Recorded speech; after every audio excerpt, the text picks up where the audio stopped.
very important to understand the power you have in your words, and it becomes ours. How much we affect our reality. Everything we see, as Coda sees out back, every time we experience any situation, it's always through the eyes of our experience. It's affected by what we've gone through individually in our own lives. And good boy, Coda, that is very different.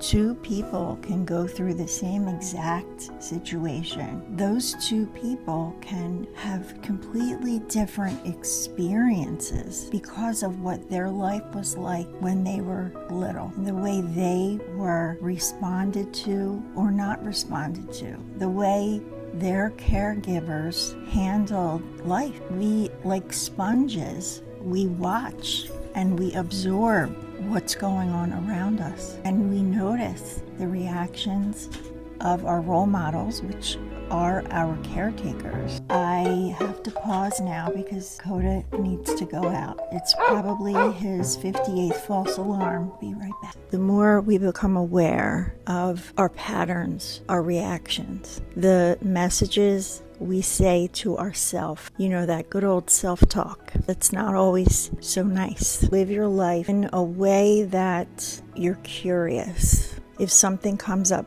for you in conversation, or you watch something on TV, anything at all, you hear something, and our reaction is affected by everything we've gone through. And that's so different from person to person. And everything we're experiencing, when we see it, that is still seen with our filter. And we all have a filter. And when we notice that words people are saying are not going to necessarily help them, we know that the way they're just talking about their own patterns, they will actually claim characteristics of themselves that aren't necessarily pleasant, but they've already come to a place of resolution with that characteristic, that's just how I am, and I am this,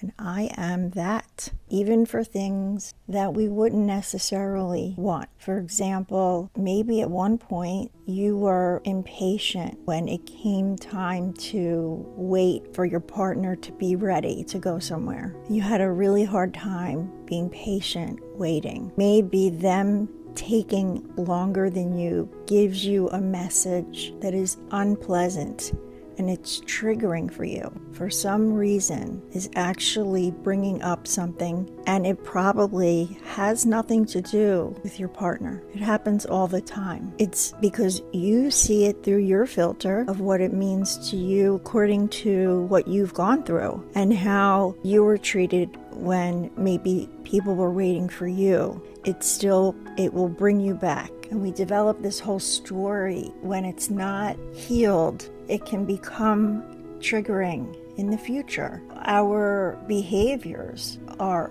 affected by how we were treated and by the way we adapted to survive and to also keep peace.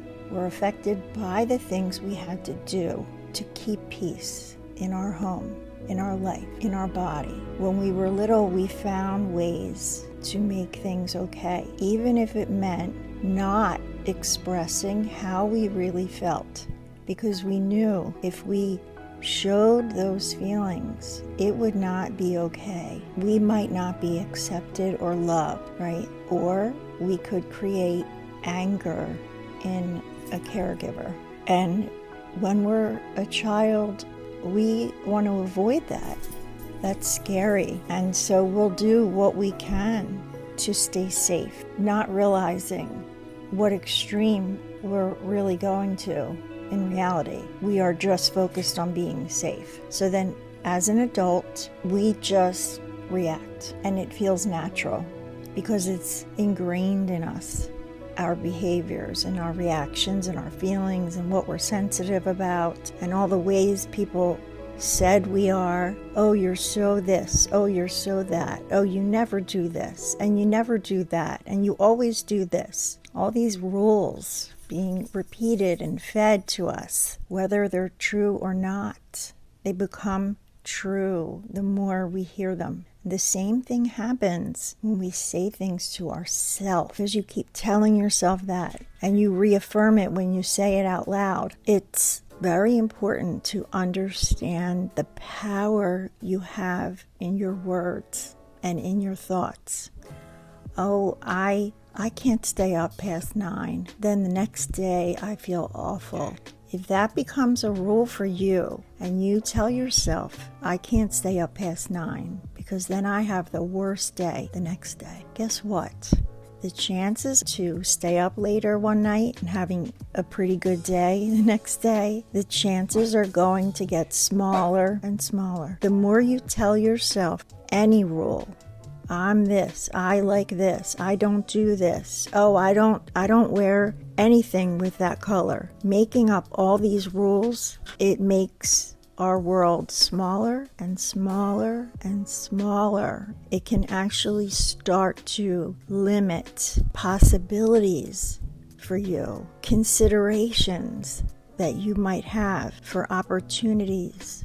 You might not take them because they might fit into one of the rules that has been made, and then our choices are affected by it. And this happens with so many things in our life. We make our own rules, we say them, and we don't even realize what we're saying. I hear it all the time. I was always told that I'm very sensitive. So if people are always telling you you're very sensitive when you're growing up, how tolerant do you think you're going to be if you feel hurt after being told over and over and over how sensitive you are? I was always told that I'm too sensitive, right? Anytime I got upset, if I looked like I was going to cry, it was not okay.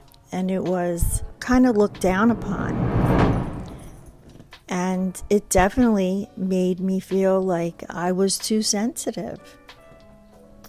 And we have a visitor. Good boy. Yeah, good boy, baby. Sometimes you have to show yourself with concrete evidence that it's not true.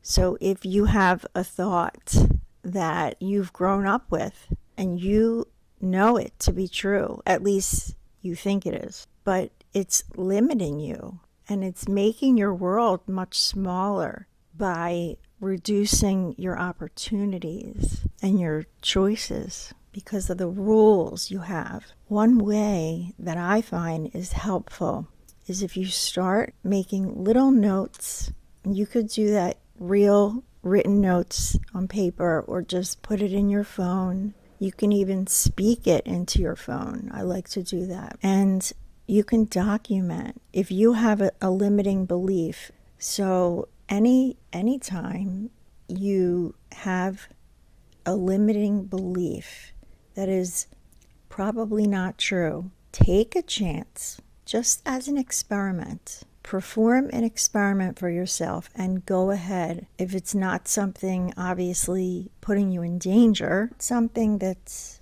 unsafe, prove it to yourself. You don't have to limit yourself. I'm not talking about things like an allergy, right? That would put you in danger by having something that has been proven that you're allergic to. This is more of behavioral things that someone in your life would have made an assumption and just made it a rule themselves as the authoritative figure in your life, but it's actually not true. Why would you want to do that? Why would you want to see if it's not true? Well, it gives you freedom. It shows you who's in control, who really is making the rules for you and your life. Your life is yours to live. Everything you say is going to affect how you feel, how you respond.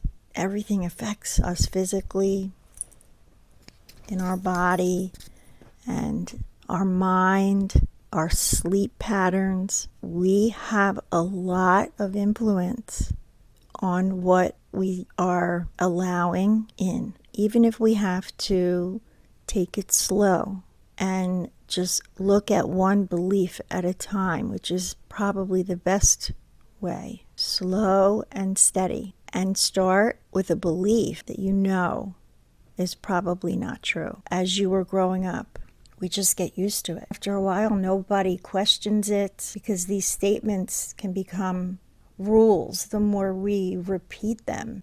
Keep in mind that you have more control than you think. Thoughts might come in, I know, thoughts that you didn't choose, but it's up to us what we do with them.